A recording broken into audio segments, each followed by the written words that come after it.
Kolotan presents The Gift of the Magi by O. Henry. The Gift of the Magi, short story by O. Henry, published in the New York Sunday World in 1905 and then collected in the 4 Million in 1906.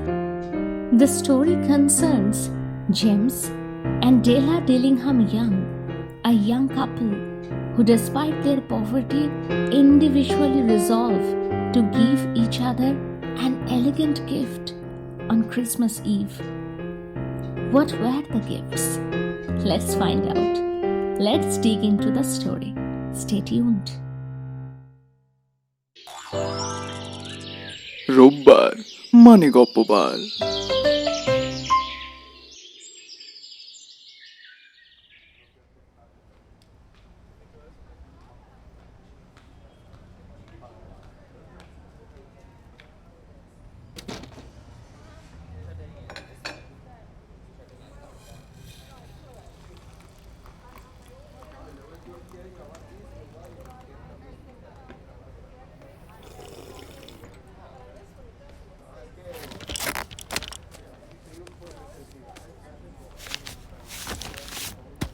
$1.87.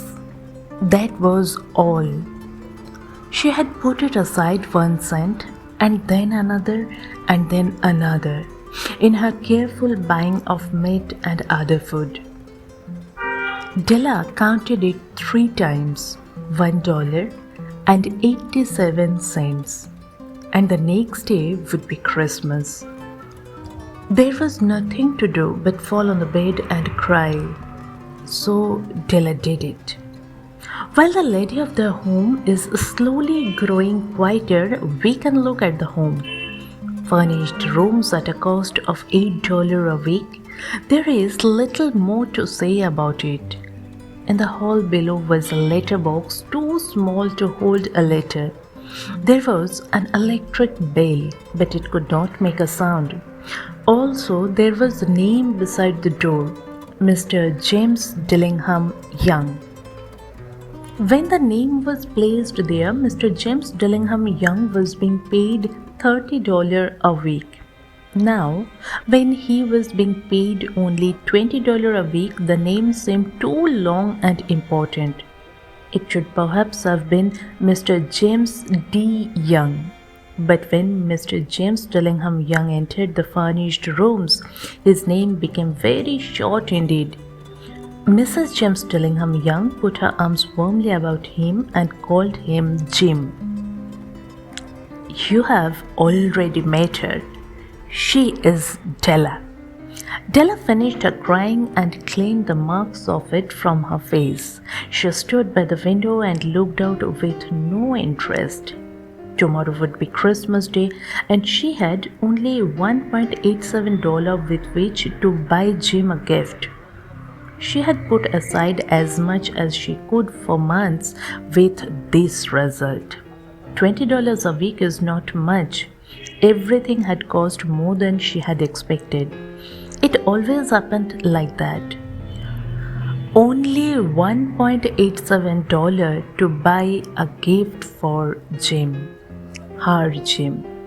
She had had many happy hours planning something nice for him, something nearly good enough, something almost worth the honor of belonging to Jim.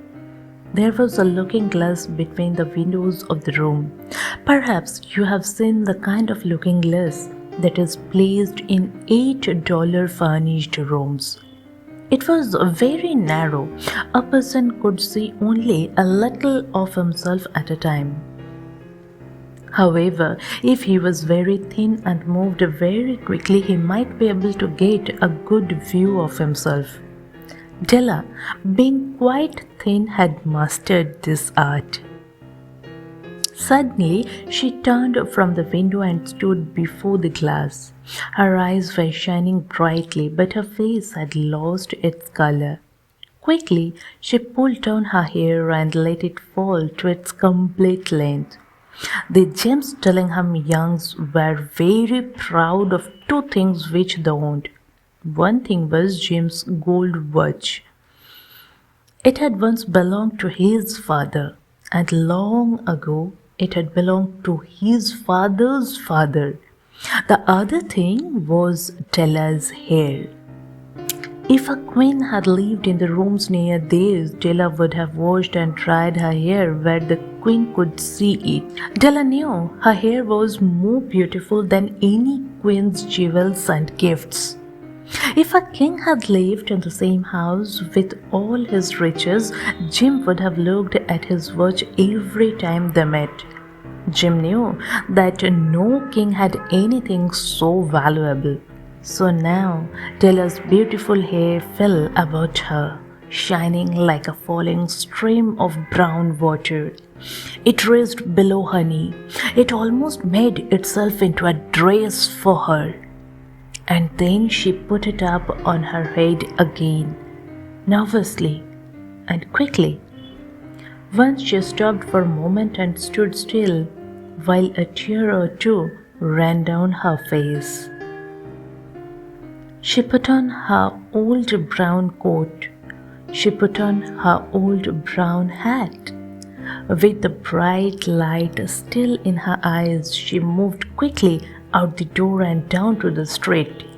When she stopped, the sign said, Mrs. Sofronie, hair articles of all kinds. Up to the second floor Della ran and stopped to get her breath.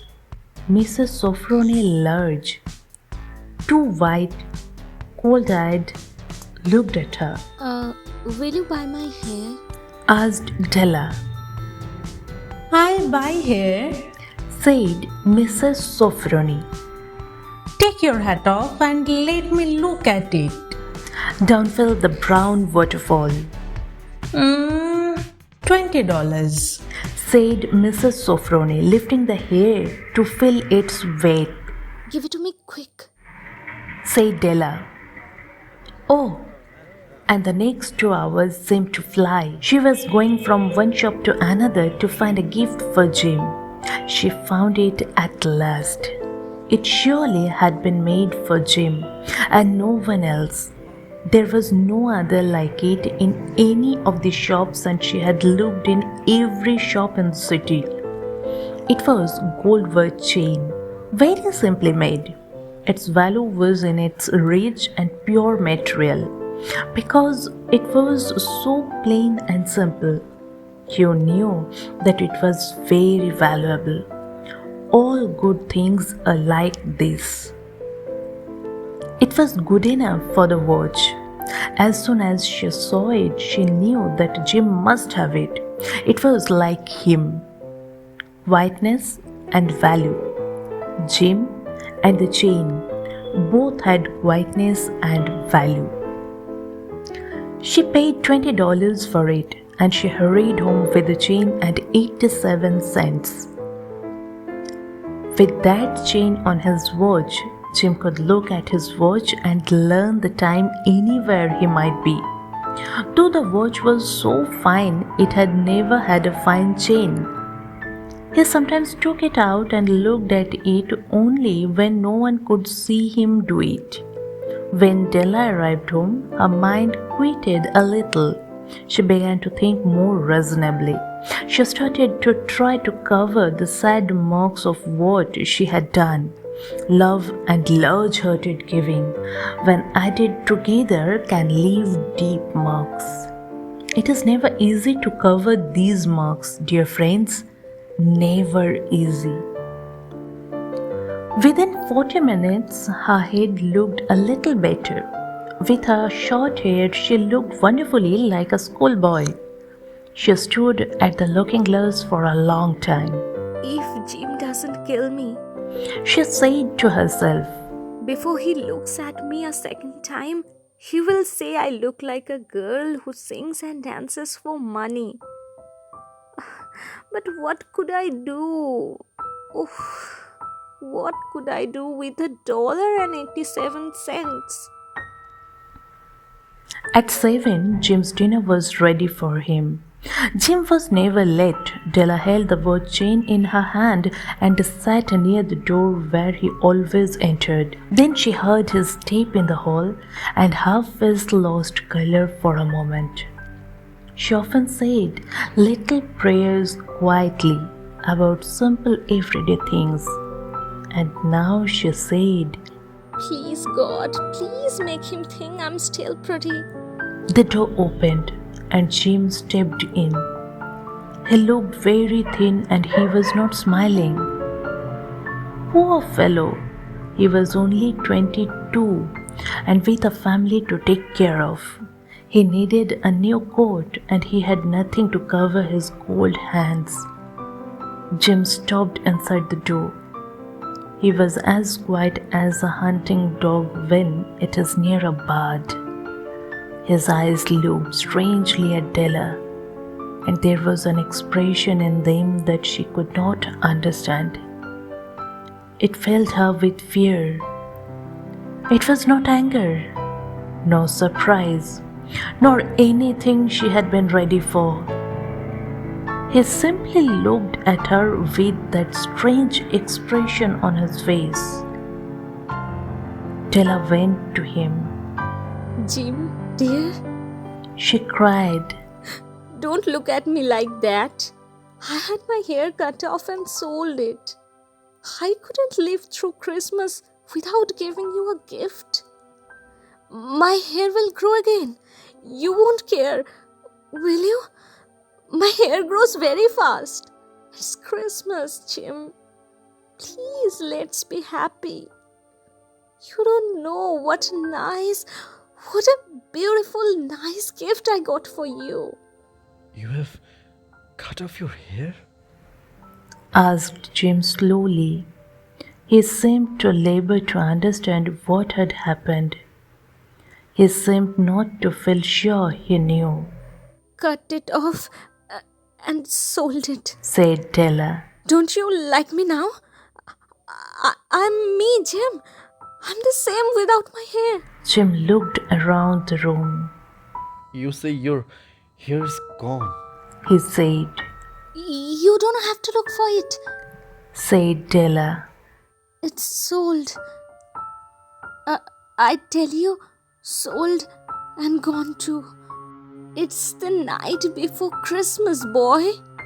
Be good to me. Because I sold it for you.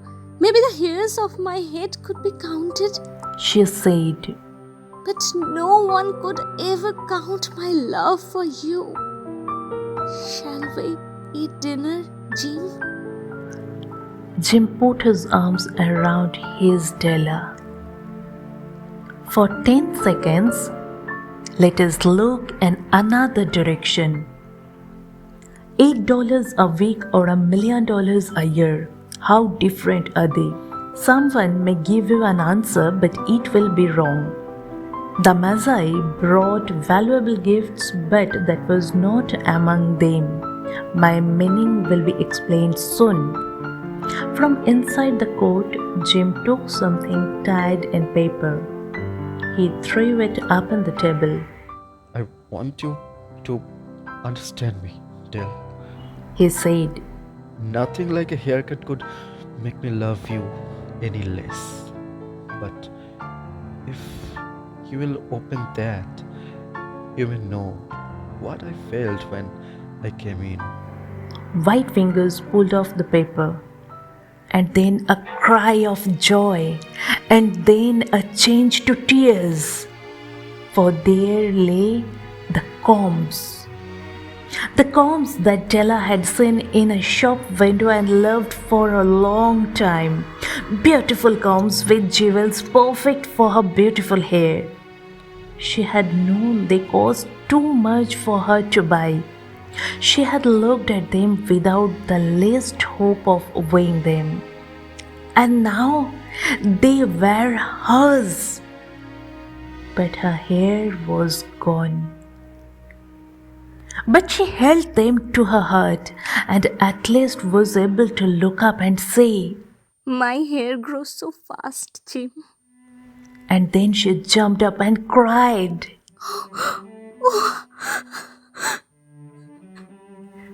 Jim had not yet seen his beautiful gift. She held it out to him in her open hand. The gold seemed to shine softly as if with her own warm and loving spirit. Isn't it perfect, Jim? I hunted all over the town to find it.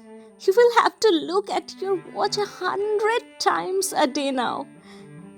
Give me your watch. I want to see how they look together. Jim sat down and smiled. Della, said he. let's put our Christmas gifts away and keep them a while. They're too nice to use now. I sold the watch to get the money to buy the combs. And now I think we should have a dinner.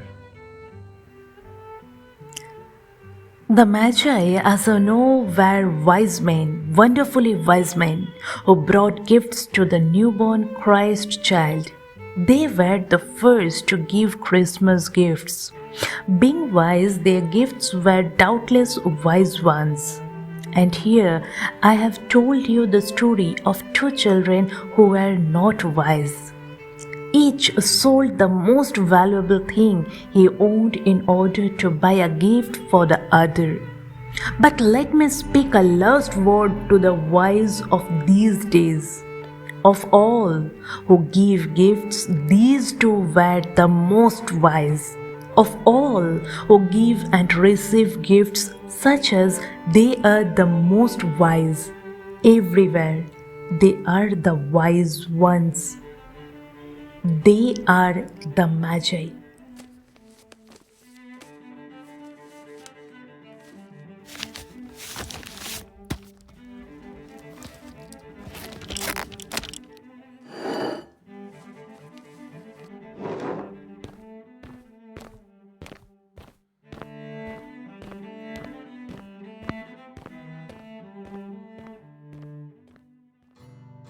You are listening The Gift of the Magi by O. Henry. How is it? Comment down. If you like the video, please do like, share and subscribe. Call it.